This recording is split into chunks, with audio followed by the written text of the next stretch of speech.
ಮಾನವೀಯ ಕುಲದೇವತೆ ಮಾತಂಗಿಯನ್ನು ನನ್ನ ಮನದಲ್ಲಿ ನೆನೆಯುತ್ತಾ ಇಂದಿನ ಸುಂದರ ಸಂಜೆಯ ಈ 2 ದಿನಗಳ ಮಾನವ ಬಂಧುತ್ವ ವೇದಿಕೆ ಬಾಬು ಜಗಜೀವ ಆದಿ ಯುವಪದೆ ಕರ್ನಾಟಕ ರಾಜ್ಯ ಮಾದಿಗ ಪ್ರೊಫೆಸರ್ ಫೋರಂ ಮತ್ತು ಕರ್ನಾಟಕ ರಾಜ್ಯ ಮಾದಿಗ ವಿದ್ಯಾರ್ಥಿ ಒಕ್ಕೂಟ ಸಂಯೋಗದಲ್ಲಿ ನಡೆದಂತಹ ಮಾದಿಗ ಸಮುದಾಯದ ಅನನ್ಯತೆ ಮತ್ತು ಪ್ರಾತಿನಿಧ್ಯ, ಸವಾಲುಗಳು ಮತ್ತು ಸಾಧ್ಯತೆಗಳು ಈ ಒಂದು ವೇದಿಕೆಯಲ್ಲಿ ಕುರಿತು 2 ದಿನಗಳ ಚಿಂತನ ಮಂಥನ ಕಾರ್ಯಕ್ರಮವನ್ನು ನಡೆಸಿದ್ದೇವೆ. ಇಂದು ಈ ಕಾರ್ಯಕ್ರಮದ ಮುಕ್ತಾಯ ಸಮಾರಂಭ. ಈ ಮುಕ್ತಾಯ ಸಮಾರಂಭಕ್ಕೆ ಆಗಮಿಸಿದಂತ ನಮ್ಮ ಮಾದಿಗ ಸಮಾಜದ ಗಣ್ಮಣಿ, ಸಾಮಾಜಿಕ ಹರಿಕಾರ ಹಾಗೂ ಸಾಮಾಜಿಕ ಚಿಂತಕ, ನಮ್ಮ ಮಾದಿಗ ಸಮುದಾಯಕ್ಕೆ ತನ್ನ ಜೀವನವನ್ನೇ ಪಣವಾಗಿಟ್ಟು ಹೋರಾಟ ಮಾಡಿದ ಧೀಮಂತ ನಾಯಕರಾದ ಶ್ರೀಯುತ ಎಚ್ ಆಂಜನೇಯ, ಮಾಜಿ ಸಚಿವರು, ಕರ್ನಾಟಕ ಸರ್ಕಾರ, ಇವರಿಗೆ ನಾನು ಈ ಒಂದು ಸಮಾರಂಭಕ್ಕೆ ಆಹ್ವಾನಿಸುತ್ತೇನೆ ಹಾಗೂ ಸ್ವಾಗತಿಸುತ್ತೇನೆ.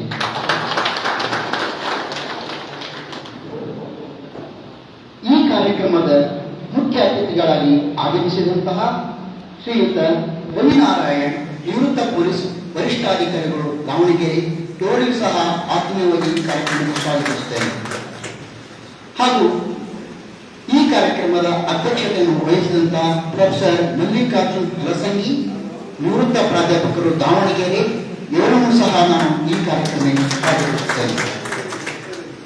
ಈ ಕಾರ್ಯಕ್ರಮದ ಗೌರವ ಆತಿಥ್ಯವನ್ನು ವಹಿಸಿದಂತಹ ಡಾಕ್ಟರ್ ಬಿ.ಡಿ. ರಾಘವನ್, ಫಿಸಿಷಿಯನ್, ಜಿಲ್ಲಾ ಸರ್ವಾಧಿಕಾರಿ, ಆರೋಗ್ಯ ಮತ್ತು ಕುಟುಂಬ ಕಲ್ಯಾಣ ಇಲಾಖೆ, ದಾವಣಗೆರೆ, ಇವರಿಗೆ ಹೃದಯಪೂರ್ವಕವಾಗಿ ನಾನು ಸ್ವಾಗತಿಸುತ್ತೇನೆ. ಮತ್ತೊಬ್ಬ ಗೌರವ ಅತಿಥಿಗಳಾದ ಶ್ರೀ ಮಲ್ಲೇಶ್, ಕೆಎಸ್ಎಸ್ ಮುಖಂಡರು, ಹರಿಹರ, ಇವರನ್ನು ನಾನು ಆತ್ಮೀಯವಾಗಿ ಸ್ವಾಗತಿಸುತ್ತೇನೆ. ಹಾಗೂ ಡಾಕ್ಟರ್ ಎಂ ಕಟ್ಟಿಮನಿ, ನಿವೃತ್ತ ಗಂಧಪಾಲಕರು, ಇವರು ಸಹ ನಮ್ಮ ಸಮಾಜದ ಏಳಿಗೆಗಾಗಿ ಅವಿರತವಾಗಿ ಶ್ರಮಿಸಿದ್ದಾರೆ, ಇವರನ್ನು ಸಹ ನಾನು ಸ್ವಾಗತಿಸುತ್ತೇನೆ. ಹಾಗೂ ಡಾಕ್ಟರ್ ಎ.ಬಿ. ರಾಮಚಂದ್ರ, ರಾಜ್ಯ ಸಂಚಾಲಕರು, ಮಾನವ ಬಂಧುತ್ವ ವೇದಿಕೆ ಕರ್ನಾಟಕ, ಈ 2 ದಿನಗಳ ಕಾರ್ಯಾಗಾರದಲ್ಲಿ ನಮಗೆ ಎಲ್ಲ ರೀತಿಯ ಸಹಕಾರವನ್ನು ನೀಡಿ, ಆತಿಥ್ಯವನ್ನು ನೀಡಿ, ತಮ್ಮ ಹೃದಯಪೂರ್ವಕವಾದ ಒಂದು ನಮ್ಮ ಅವಿನಾಭಾವದ ನಮಗೆ ವ್ಯವಸ್ಥೆಯನ್ನು ಮಾಡಿಕೊಟ್ಟಿದ್ದಾರೆ. ಇವರಿಗೂ ಸಹ ನಾನು ಅನಂತಗಳನ್ನು ಧನ್ಯವಾದಗಳನ್ನು ಅರ್ಪಿಸುತ್ತಾ ಈ ಕಾರ್ಯಕ್ರಮವನ್ನು ಸ್ವಾಗತಿಸುತ್ತೇನೆ. ಹಾಗೂ ನಮ್ಮ ಕರ್ನಾಟಕ ರಾಜ್ಯ ಮಾದಿಗ ಪ್ರೊಫೆಸರ್ ಫೋರಂನ ಅಧ್ಯಕ್ಷತೆಯನ್ನು ವಹಿಸಿದಂತ ಡಾಕ್ಟರ್ ಪ್ರೊಫೆಸರ್ ಶಿವಶರಣ್, ಇವರನ್ನೂ ಸಹ ನಾನು ಈ ಕಾರ್ಯಕ್ರಮಕ್ಕೆ ಸ್ವಾಗತಿಸುತ್ತೇನೆ. ಮಾನ್ಯರೇ, ಬಂಧುಗಳೇ, ನಮ್ಮ ಸಮಾಜ ಬೇಕಂದ್ರೆ ಯುವಕರು ಬೇಕು. ಯುವಕರು ವಿದ್ಯಾರ್ಥಿ, ಯುವಕರ ಕಣ್ಮಣಿ ಹಾಗೂ ನಮ್ಮ ಸಮಾಜದ ಮಾದಿಗ ಸಮುದಾಯದ ರಾಜ್ಯ ಮಾದಿಗ ವಿದ್ಯಾರ್ಥಿ ಒಕ್ಕೂಟ ಅಧ್ಯಕ್ಷರಾದಂತಹ ಮಂಜುನಾಥ್ ಹಾಸಟ್ಟಿ, ಇವರನ್ನು ಸಹ ನಾನು ತುಂಬ ಹೃದಯದಿಂದ ಸ್ವಾಗತಿಸುತ್ತೇನೆ.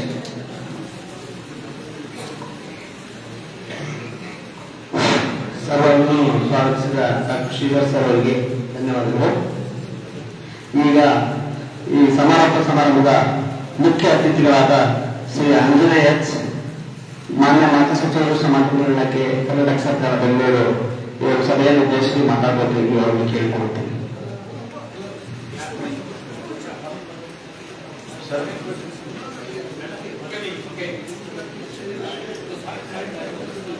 ಚಿಕ್ಕ ಸನ್ಮಾನ ತಾವು ಸ್ವೀಕರಿಸಬೇಕಾಗಿ ತಮ್ಮಲ್ಲಿ ವೇದಿಕೆ ಮೇಲಿನ ಗಣ್ಯರು ಈ ಸನ್ಮಾನ ಕಾರ್ಯಕ್ರಮವನ್ನು ನಡೆಸಿಕೊಡಬೇಕಾಗಿ ಕೋರಿಕೆ. ಹಾಗೆ ಮಾದಿಗ ವಿದ್ಯಾರ್ಥಿ ಒಕ್ಕೂಟದಿಂದ ಕೂಡ ಸನ್ಮಾನಿಸಲಾಗುತ್ತದೆ.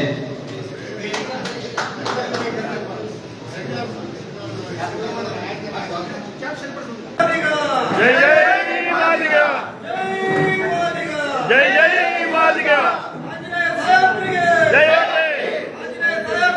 ಜೈ ಮಾದಿಗ ಕುಲತಿಲಕ ಹೆಚ್ಚಾನೆ ಸಾಹೇಬರಿಗೆ ಜೈ.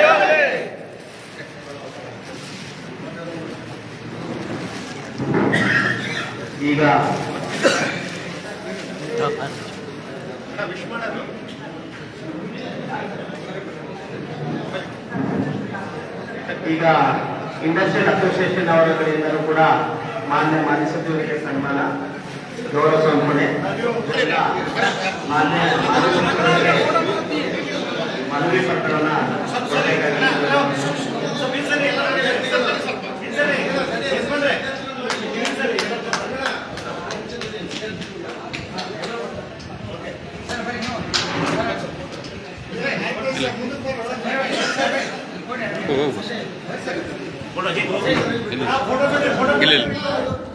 ಈಗ ಒಂದು ನಿಮಿಷ ಇಲ್ಲಿ ನೋಡ್ರಿ ಒಂದು ನಿಮಿಷ ನೋಡ್ರಿ.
ಬೇಗ ಸೈಡ್ ಹೋಗ್ಬಿಡ್ರಿ.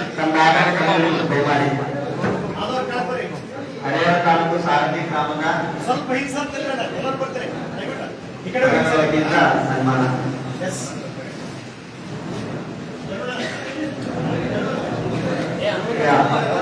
ಮಾದಿಗ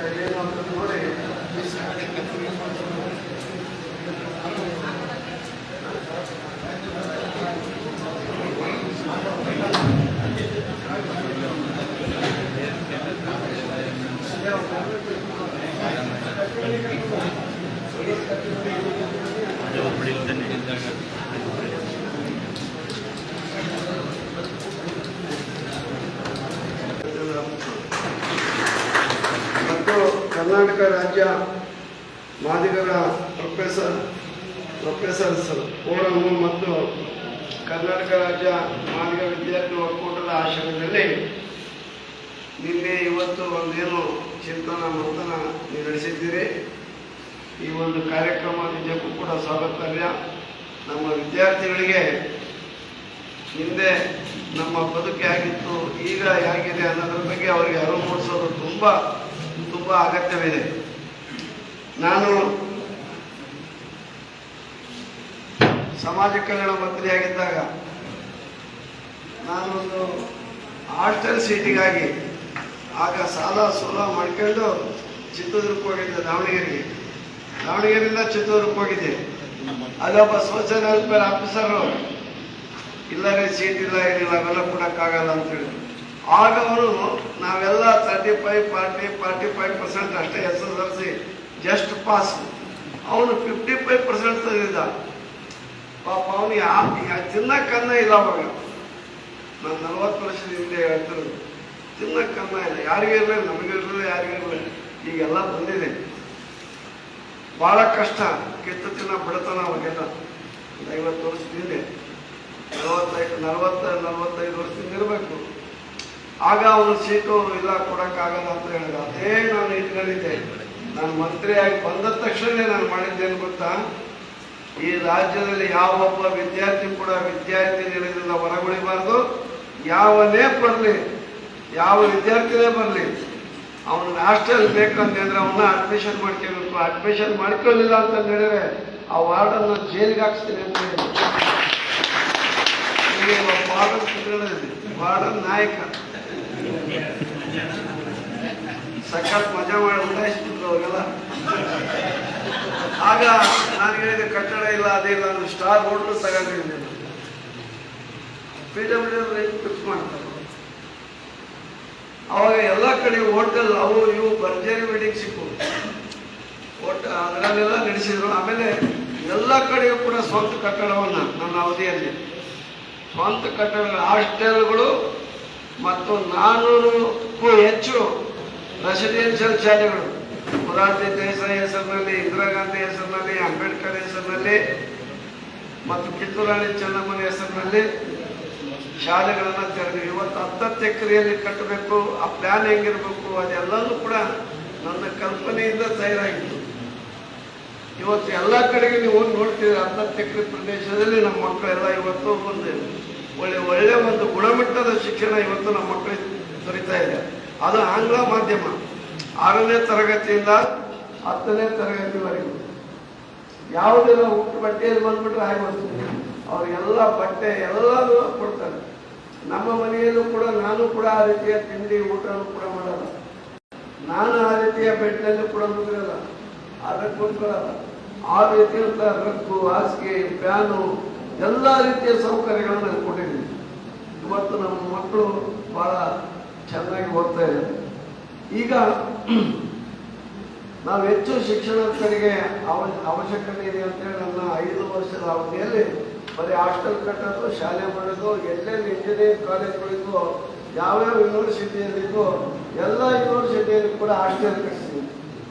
ಎಲ್ಲ ಯೂನಿವರ್ಸಿಟಿಯಲ್ಲಿ ಬರೀ ಅಂಬೇಡ್ಕರ್ ಮಾತ್ರ ಚೇರ್ ಇತ್ತು, ಜಗಜೀವನ್ ರಾಮ್ ಚೇರ್ ಇರಬೇಕು ಅಂತಂದೇಳಿ ಎಲ್ಲ ಯೂನಿವರ್ಸಿಟಿಯಲ್ಲಿ ಕೂಡ ಅಂಬೇಡ್ಕರ್ ಮತ್ತು ಜಗಜೀವನ್ ರಾಮ್ ಇವರಿಬ್ಬರು ಕೂಡ ನಮ್ಮ ಸಮುದಾಯದ 2 ಕಣ್ಣುಗಳಿದ್ದಂತೆ.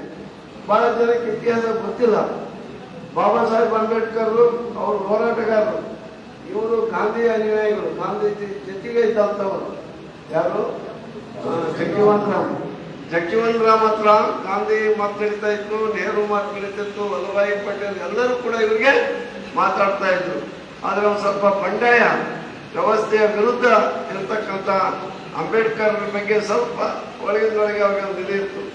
ಆದರೂ ಕೂಡ ಜಗಜೀವನ್ ರಾಮ್ ಇವರೆಲ್ಲರ ಒತ್ತಡದ ಮೇರೆಗೆ ಗಾಂಧಿ ಮತ್ತು ನೆಹರನ್ನ ಒಪ್ಪಿಸಿ ಅವ್ರನ್ನ ಕಾಂಗ್ರೆಸ್ ಸರ್ಕಾರ, ಕಾಂಗ್ರೆಸ್ ಪಾರ್ಟಿ, ಅದರಲ್ಲೂ ಪಂಡಿತ್ ಜವಾಹರ್ಲಾಲ್ ನೆಹರು, ಗಾಂಧಿ, ಜಗಜೀವನ್ ರಾಮ್ ಇವರೆಲ್ಲರೂ ಸೇರಿ ಅವತ್ತು ಬಾಬಾ ಸಾಹೇಬ್ ಅಂಬೇಡ್ಕರ್ ಅವರಿಗೆ ಮಂತ್ರಿ ಸ್ಥಾನವನ್ನು ಕೊಡಿಸಿದ್ರು.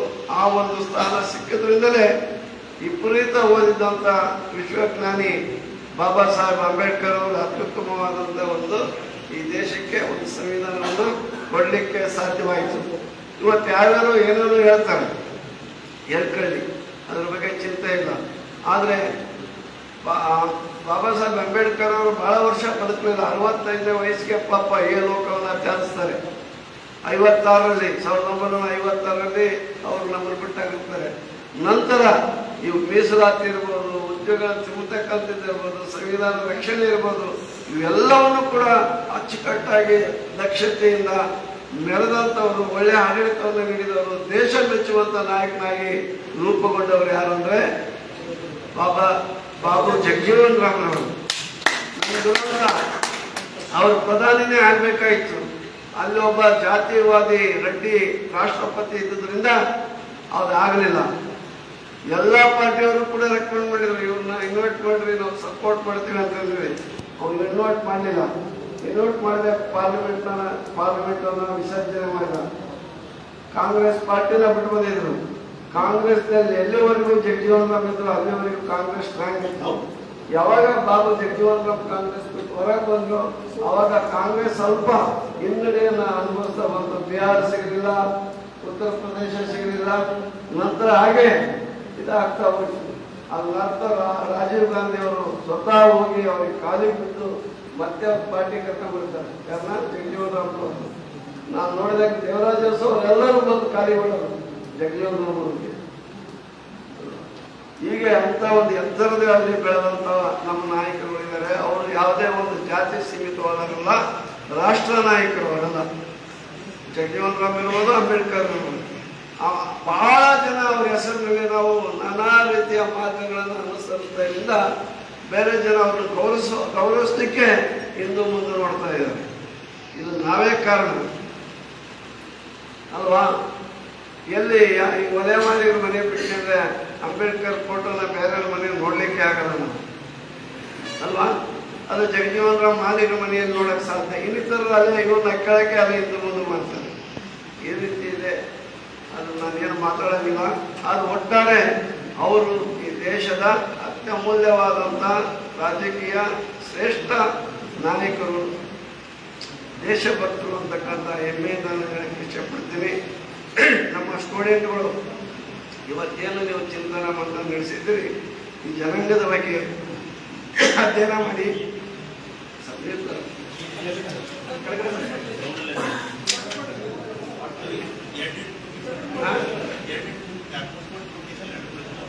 ಹೌದು, ಯೂನಿವರ್ಸಿಟಿಗೆ ಇಲ್ಲ ಅದರಿಂದ ಇಲ್ಲ ಈಗ ನೀವು ಮಾಡಬೇಕಾದಷ್ಟೇ ಬಹು ವರ್ಷಗಳ ಕಾಲ ಒಂದು 30-35 ವರ್ಷ ನಾವು ಹೋರಾಟವನ್ನು ಮಾಡ್ತೀವಿ. ನಮ್ಮ ಜನಾಂಗದ ಜನಸಂಖ್ಯೆಗೆ ಅನುಗುಣವಾಗಿ ನಮ್ಮ ಹಿಂದುಳಿಕೆಗಾಗಿ ನಮಗೆ ಸಿಗಬೇಕಾದಂಥ ಮೀಸಲಾತಿ ದೊರೀತಾ ಇದೆ. 101 ಜಾತಿಗಳಲ್ಲಿ ನಮ್ಮ ಮಾದಿಗರು ಅವ್ರ ಜೊತೆಗೆ ಸ್ಪರ್ಧೆ ಮಾಡೋಕ್ಕಾಗ್ತಿರ್ತಿಲ್ಲ. ಇವು ಕುಟುಂಬದ ಮೇಲೆ ಚಕ್ರ ಹೊರ್ಕೊಂಡು ಯಾವ್ದೋ ಗೌಡರು, ಲಿಂಗಾಯತರು, ಒಕ್ಕಲಿಗರು ಮನೆಗಳಲ್ಲೆಲ್ಲ ಚೀತ ಮಾಡ್ಕೊಂಡು ಅವರ ಹೊಲ ಗದ್ದೆಯಲ್ಲಿ ಕೆಲಸ ಮಾಡ್ಕೊಂಡು ಇರ್ತಕ್ಕಂಥ ಕೂಲಿ ಕಾರ್ಮಿಕರು ಜಾಸ್ತಿ ನಮ್ಮದು. ಇಲ್ಲಿ ಊರು ಸಿಟಿಗಳಲ್ಲೆಲ್ಲ ಕಸ ಗುಡಿಸ್ಕೊಂಡು ಅಮಾನ್ಯ ಕೆಲಸ ಮಾಡ್ಕೊಂಡು ಮತ್ತಿತರೆ ಶ್ರಮಜೀವಿಗಳು, ಬಹಳ ಶ್ರಮಜೀವಿಗಳು, ಕಾಯಕ ಯೋಗಿಗಳು ನಮ್ಮರು. ಅವರೆಲ್ಲ ಶಿಕ್ಷಣ ಅಂತಂದು ಹೇಳ್ಬಿಟ್ಟು ಕೆಲವರೆಲ್ಲ ನಮ್ಮನ್ನ ಶಿಕ್ಷಣದ ಕಡೆಗೆ ಅವರು ಹೋರಾಟ ಅಂತ ಹೇಳಿ ನಿಮ್ಮನ್ನೆಲ್ಲ ಮಾದನ್ನ ಹೋರಾಟಕ್ಕೆ ಹಚ್ಚಿಸ್ಬಿಟ್ರು. ಅವರೇ ನಿಮ್ಮನ್ನೇನು ಬರಬೇಡ್ರಿ ಅಂತ ಹೇಳಿಲ್ಲ, ನೀವಿದು ಗುತ್ತಿಗೆ ತಗೊಂಡಿದೆ ಅನ್ನೋ ರೀತಿಯಲ್ಲಿ ಹೋರಾಟನ ನೀವು ತಗೊಂಡ್ಬಿಟ್ರಿ. ಬೇರೆ ಸಮುದಾಯಗಳೆಲ್ಲವೂ ಕೂಡ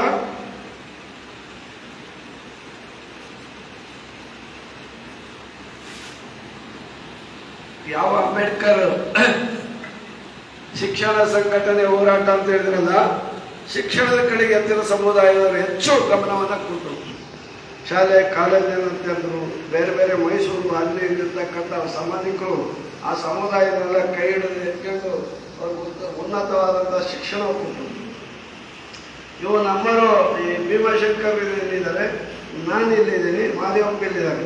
ಪಕ್ಕದ ಮನೆಯವ್ರಿಗೆ ಹೇಳೋದವರು ಅಲ್ಲ, ನೀವಲ್ಲ, ಏನಾದ್ರು ಸಹಾಯ ಮಾಡ್ಬೇಕಂತಂದ್ರೆ ನಮ್ಮ ಪಡಿ ನಾವು ಬೇಡ ಅಂತ ತಗೊಂಡು ಕಟ್ಕೊಂಡು ಏನಂತಾರೆ, ಅವ್ರು ಬೇರೆ ಸಮುದಾಯದಲ್ಲಿ ಆಗಲ್ಲ. ಕಾಗೆ ಇದ್ದಂಗೆ, ಕಾಗೆ ಗೊತ್ತಾಗ ಕಾಗೆ ಚರಿತ್ರೆ, ಕಾಗೆ ತನ್ನ ಒಂದು ಅಗಳು ಕಂಡ್ರೆ ಕರೆಯುವುದು ತನ್ನ ಬಳಗವನ್ನೆಲ್ಲ ಅಂತಾರೆ. ಆ ರೀತಿ ಇತರ ಸಮುದಾಯದವರು ಇಲ್ಲಿ ನಮ್ಮವು ಇದ್ದಾವೆ. ಇವ್ರು ಯಾರಿಗೆ ತೋರಿಸ್ಬೇಕು ಅವ್ರಿಗೆ ತೋರಿಸ್ತಾರೆ, ನಮ್ಮಲ್ಲಿ ತೋರಿಸಲ್ಲ. ಹೀಗಾಗಿ ನಮ್ಮ ಕಾಲನ ನಾವೇ ಹೇಳ್ಕೊಳ್ಳೋ ಬುದ್ಧಿ ಜಾಸ್ತಿ ಇರೋದ್ರಿಂದ ನಾವು ಅತ್ಯಂತ ಹಿಂದುಳಿದಿದ್ದೇವೆ, ದುರ್ಬಲರಾಗಿದ್ದೇವೆ. ಇವತ್ತು ಒಳ ಮೀಸಲಾತಿಯನ್ನ ನಾವು ಬಹಳ ಹೋರಾಟ ಮಾಡಿ ಕೋರ್ಟ್ ಮೆಟ್ಲೆತ್ತಿ ಎಲ್ಲಾ ರೀತಿಯ ಇದಾಗಿ ಇವತ್ತು ಜಯ ಸಿಕ್ಕು 1 ವರ್ಷ ಆಯ್ತು. ಈ ಮೊನ್ನೆ 19ನೇ ತಾರೀಕು ಇವತ್ತು ಒಂದು ಕಾಂಗ್ರೆಸ್ ನೇತೃತ್ವದ ಸರ್ಕಾರ ಸಿದ್ದರಾಮಯ್ಯನವರು, ಅದರಲ್ಲೂ ಕೂಡ ಒಬ್ಬ ಅತ್ಯಂತ ಹಿಂದುಳಿದಂತಹ ಹಿಂದ ನಾಯಕ, ಮಾದಿಗರ ಮೇಲೆ ವಿಪರೀತ ಗೌರವ ಪ್ರೀತಿಯನ್ನು ಇಟ್ಕೊಂಡಿರ್ತಕ್ಕಂಥ ನಾಯಕ. ಆ ತೀರ್ಪು ಬಂದ ತಕ್ಷಣ ಹೇಳ್ಯಾರ ನನಗೆ, ಸರ್ ಜಲ್ದಿ ಮಾಡ್ಬೇಕಂತ, ನೀನು ಏನು ಚಿಂತೆ ಮಾಡಬೇಡ, ನಿಮಗೆ 6% ಏನಿದೆಯಲ್ಲ ಅದನ್ನು ಕೊಡಿಸ್ತೀನಿ ನಾನು. ಇಲ್ಲ ಸರ್ 7 ಆಗ್ಬೇಕಂತ, ನಾನು 7 ಆಗ್ಬೇಕಂತಿಲ್ಲ, ಇಲ್ಲ 6 ನಾನು ಯಾವ ಕಾರಣಕ್ಕೂ 6 ಕಡಿಮೆ ಇಲ್ಲದಂತೆ 6 ಕಾಪಾಡ್ತೀನಿ ಅಂದರು. 6 ಹೇಳಿದ್ದು, ಸದಾಶಿವ ಹೇಳಿದ್ದು 6, ನಾಗಮೋಹನ್ ದೇವ್ ಹೇಳಿದ್ದು 6, ಬಿಜೆಪಿಯವರು ಒಂದು ಸಮಿತಿ ಮಾಡಿಬಿಟ್ಟು ಮಾಧುಸ್ವಾಮಿಯವರ ಉಪಸಮಿತಿ ಹೇಳಿದ್ದು ಕೂಡ 6. ಹೀಗಾಗಿ ಇನ್ನು ಉಳಿದಂತ ಎಲ್ಲ ಸಮುದಾಯದವರು ಕೂಡ ಚೆನ್ನಾಗಿ ಮ್ಯಾನೇಜ್ ಮಾಡಿ ತೃಪ್ತಿಪಡಿಸಿದ್ದಾರೆ. ಆದ್ರೆ ಒಂದು ಸಮುದಾಯದನ್ನ ಕೈ ಬಿಟ್ಟು ನನಗಿನ್ನೂ ಬಹಳ ಆಗ್ತಾ ಇಲ್ಲ. ಅದು ಅಲೆಮಾರಿಗಳಲ್ಲಿ ನಮ್ಮ ಜಾತಿಯವರು ಕೂಡ ಇದ್ದಾರೆ. ತಕ್ಕಲಿಗ ಅಂತಕ್ಕಂಥವ್ರು, ಸಿಂಧು ಅಂತಕ್ಕಂಥವ್ರು, ಇನ್ನು ಉಳಿದಂತ ಕೆಲವು ಜಾತಿಗಳೆಲ್ಲ, ವಲಯಕ್ಕೆ ಸಂಬಂಧಪಟ್ಟಂತ ಕೆಲವು ಜಾತಿಗಳಿವೆ, ಮಾಲಿಗೆ ಸಂಬಂಧಪಟ್ಟಂತ ಜಾತಿಗಳಿದ್ದಾರೆ. ಅವು ಒಂದು 5 ಲಕ್ಷ ಜನ ಆಗಿದೆ. ಅವ್ರಿಗೆ ಇವತ್ತು ಅನ್ಯಾಯ ಆಗಿದೆ. ಅದನ್ನ ಏನಾದರೂ ಮಾಡಿ ಅದನ್ನ ತುಂಬಿಕೊಡ್ಬೇಕು ಅಂತ ನಿನ್ನೆ CM ಜೊತೆ ನಾವು ಮಾತಾಡಿದ್ದೀವಿ. ಅವನ್ನೆಲ್ಲ ಕರ್ಕೊಂಡು ಹೋಗಿ ಏನೋ ಒಂದು ಪ್ಯಾಕೇಜ್ ಮಾಡೋಣ, ಮತ್ತೆ ಮುಂದೆ ಈ ಪರ್ಮನೆಂಟ್ ಒಂದು ಆಯೋಗವನ್ನು ರಚನೆ ಮಾಡಿ ಈ ಮತ್ತೆ ಈ ಒಂದು ಸೆಂಟ್ರಲ್ ಗೌರ್ಮೆಂಟ್ ಇಂದ ಸೆನ್ಸಸ್ ಆಗುತ್ತೆ, ಅದನ್ನೆಲ್ಲ ಗಮನದಲ್ಲಿ ಇಟ್ಕೊಂಡು ಏನಾದರೂ ಒಂದು ಮಾಡೋಣ ಅಂತಂದೇಳಿ ಅವರು ಮುಖ್ಯಮಂತ್ರಿಗಳು ಭರವಸೆ ಕೊಟ್ಟಿದ್ದಾರೆ. ಈ ಕಾರಣದಿಂದ ನಾವು ಅವರನ್ನು ಕೂಡ ಕಾಪಾಡಬೇಕಾಯ್ತು. ಮಹಾದೇವನಂದ್ರೆ ತಾಯಿ ಹೃದಯ ಇರ್ತಕ್ಕಂಥವ್ರು, ನಮ್ಮ ಜೊತೆಗೆ ಇರ್ತಕ್ಕಂಥ ಯಾರೇ ಆಗಿರ್ಬೇಕು, ನಮಗಿಂತ ಕಡಿಮೆ ಪ್ರಮಾಣದಲ್ಲಿ ಮೀಸಲಾತಿ ಪಡೆದಂಥವರು, ಯಾವುದೇ ಒಂದು ಸೌಕರ್ಯವೇ ಸಿಗದೆ ಇರ್ತಕ್ಕಂಥ ಅವಕಾಶ ವಂಚಿತ ಸಮುದಾಯಗಳಿದೆ. ಅದರಲ್ಲಿ ಅವರನ್ನ ನಾವು ಕೈ ಹಿಡಿಲೇಬೇಕು, ಅವ್ರನ್ನ ಕಾಪಾಡಲೇಬೇಕು. ಅವ್ರನ್ನೆಲ್ಲ ತಗೊಂಡೋಗಿ 4ನೇ ವರ್ಗಕ್ಕೆ ಸೇರಿಸಿದ್ದಾರೆ. ಅವ್ರ ಪಾಪ ಕಣ್ಣೀರು ಹಾಕ್ತಾರೆ. ನಮ್ಮ ಮಾದರಿಗಳಿಗೆ ರೀತಿಗೆ ಅವರು ಸೇರಿಸಿಲ್ಲ, ನೋಡೋದಿಲ್ಲಪ್ಪ ಅಂತಂದೇಳಿ ಅವ್ರು ಇದು ಮಾಡಿದ್ದೀವಿ. ಮೀಸಲಾತಿ ಏನೋ ಬಹಳ ಹೋರಾಟ ಮಾಡಿ ನಾವು ಇಲ್ಲಿ ತಂದು ಜಾರಿಗೆ ಬರ್ತಾ ಇದೆ. ಮಂದ ಕೃಷ್ಣ ಮಾರ್ಗನ್ನ ಇವತ್ತು ನೆನೆಸ್ಬೇಕು. ಆಂಧ್ರದಲ್ಲಿ ಬಹುದೊಡ್ಡ ನಾಯಕ, ಇಲ್ಲೆಲ್ಲ ಮಾದಿಗರು ಅಷ್ಟೊಂದು ಎಲ್ಲರಲ್ಲೂ ದುರ್ಬಲ, ಸಂಘಟನೆಯಲ್ಲೂ ದುರ್ಬಲ, ಮೋದಿನಲ್ಲೂ ದುರ್ಬಲ, ಆರ್ಥಿಕವಾಗಿ ದುರ್ಬಲ, ಎಲ್ಲರಲ್ಲೂ ದುರ್ಬಲ ಇವರು. ಅಲ್ಲಿ ಆಗಲ್ಲ, ಅವರು ಎಲ್ಲರಲ್ಲೂ ದುರ್ಬಲದರೆ ಸಂಘಟನೆಯಲ್ಲಿ ಮಾತ್ರ ಆಂಧ್ರದಲ್ಲಿ ಕಡೆಗಳ ನಡೆಸ್ತಾರೆ ಮಾದಿಗರನ್ನು. ಇಡೀ ಒಂದು ಸರ್ಕಾರ ಆ ಕೃಷ್ಣ ಮಾದಿಗರ ನೇತೃತ್ವದಲ್ಲಿ ಒಂದು ಸರ್ತಿ ಹೈದರಾಬಾದ್ ದಿಗ್ಬಂಧನ ಅಂತೂ, ಆ ದಿಗ್ಬಂಧನದ ಚರಿತ್ರೆ ನೀವು ಕೇಳಿರೋದು ಗೊತ್ತಿಲ್ಲ. ಬಹಳ ಪ್ರಪಂಚದಲ್ಲೇ ಅಂತ ಚಳವಳಿ ಆಗಿಲ್ಲ. ಮಾದಿಗರು ಅಂತ ಒಂದು ಚಳವಳಿಯನ್ನು ಮಾಡಿದ್ರೆ ಇಡೀ ಸರ್ಕಾರ ನಡಿಗೆ ಅವರಂತೆ ಬಂತು. ಎಂತ ಚಳವಳಿ ಅಂದ್ರೆ ಎಲ್ಲ ಮಾದಿಗರು ಕೂಡ ಮನೆ ಬೀಗ ಹಾಕೊಂಡು ಲಕ್ಷಾಂತರ ಜನ ಹೈದರಾಬಾದ್ನಲ್ಲಿ ಎಲ್ಲಿ ನೋಡಿದ್ರು ಇದ್ದಾರೆ, ಎಲ್ಲಿ ನೋಡಿದ್ರು ನಮ್ಮ ಟೂ ಮಾಡ್ತಾರೆ, ಎಲ್ಲಿ ನೋಡಿದ್ರು ಅವರೇ ಇದ್ದಾರೆ. ನೀರಿಲ್ಲ, ಊಟ ಇಲ್ಲ, ಅಲ್ಲೆಲ್ಲೇ ಅಡಿಗೆ ತಿಂತಾ ಇದ್ದಾರೆ. ಇಡೀ ಹೈದರಾಬಾದ್ ಇದಾಗ್ಬಿಡ್ತು. ಕಸ ಹೊಡೆಯೋದು ನಿಲ್ಲಿಸ್ಬಿಟ್ರು. ಇಡೀ ಓಲ್ಮನ್ ಸರ್ಕಾರ ಆರ್ಡರ್ ಮಾಡ್ಕೊಂಡು ಬೇಡಪ್ಪ ಅಂತ ಆರ್ಡರ್ ಮಾಡ್ಕೊಟ್ರು. ಒಳ ಮೀಸಲಾತಿ ಅನುಷ್ಠಾನ ತಂದೀನಿ ಅಂತ ಹೇಳಿ ಪಾಪ ದಿನ ಹಬ್ಬ ಆಚರಿಸಿದಲ್ಲಿ ಮಾದಿಗರು.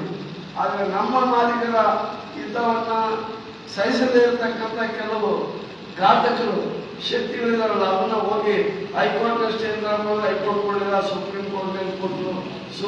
ಸುಪ್ರೀಂ ಕೋರ್ಟ್ ಸ್ಟೇ ಏನೇನಾಯ್ತು ಅಂತ ನಾನು ಹೇಳಪ್ಪ, ನಿಮ್ಗೆಲ್ಲ ಗೊತ್ತಿಲ್ಲ, ನೀವೆಲ್ಲ ವಿದ್ಯಾವಂತರು. ಹಿಂಗಾಗಿ ಕೊನೆಗೆ ಹೋರಾಟ ಮಾಡಿ ಮಾಡಿ ನಾವೇನು ನೋಡ್ತೇವೋ ಸತ್ತೋಗ್ತೇವೆ ಅನ್ನೋದಿತ್ತು. ನನಗೆ ಸದ್ಯ ನೋಡ್ತಾ ಇದೀವಿ ಅನ್ನೋದು ಒಂದು ಸಂತೋಷ. ಆ ರೀತಿ ಆಗಿಬಿಟ್ಟಿದ್ವಿ. ಏನೋ ಸುಪ್ರೀಂ ಕೋರ್ಟ್ನ ನಾನು ಬಹಳ ಗೌರವಪೂರ್ವಕವಾಗಿ ಆ ತೀರ್ಪನ್ನ ಸ್ವಾಗತ ಮಾಡಬೇಕು. ಆ ಗೌರವದಿಂದ ನ್ಯಾಯಮೂರ್ತಿಗಳನ್ನ ಸದಾ ನಾವು ನೆನೆದು ಅವರಿಗೆ ಕೃತಜ್ಞತೆಯನ್ನು ಅರ್ಪಿಸಬೇಕು ಅಂತಕ್ಕಂಥ ಮಾತನ್ನು ನಾನು ಹೇಳುತ್ತೇನೆ.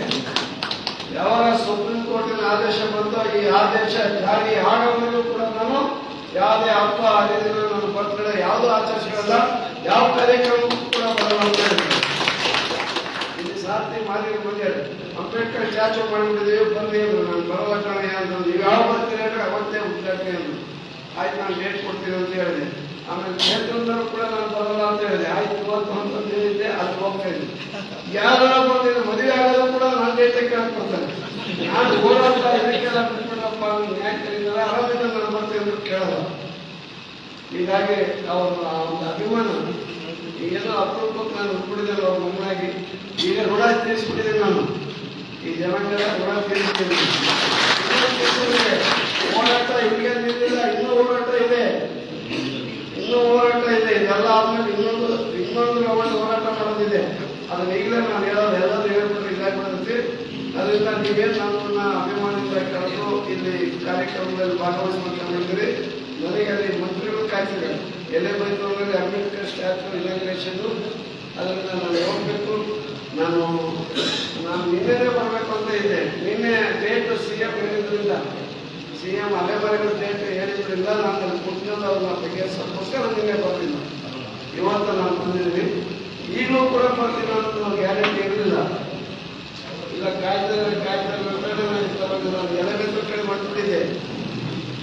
ಬೇಡ, ಇದನ್ನೆಲ್ಲ ನೋಡೋಣ, ಮಾತಾಡಿಸ್ಕೊಂಡು ನಮಸ್ಕಾರ ಹಾಕೋಣ ಅಂತ ಬಂದಿದ್ದೀನಿ. ನಿಮ್ಮೆಲ್ಲರಿಗೂ ಹೃತ್ಪೂರ್ವಕವಾದಂತಹ ಧನ್ಯವಾದಗಳು ಅರ್ಪಿಸ್ತೀನಿ. ವೇದಿಕೆ ಮೇಲಿರ್ತಕ್ಕಂಥ ಎಲ್ಲ ಮಾನ್ಯರು ಕೊಟ್ಟು ಅವ್ರ ಹೆಸರನ್ನು ಇನ್ನೂ ಸ್ವಲ್ಪ ಟೈಮ್ ಜಾಸ್ತಿ ಆಗುತ್ತೆ, ಕ್ಷಮೆ ಇರಲಿ ಅಂತ ಹೇಳಿ ನಿಮ್ಮೆಲ್ಲರಿಗೂ ಉದ್ದೇಶ ನಾನು ಮಾತು ಮುಗಿಸ್ತೀನಿ. ಜೈ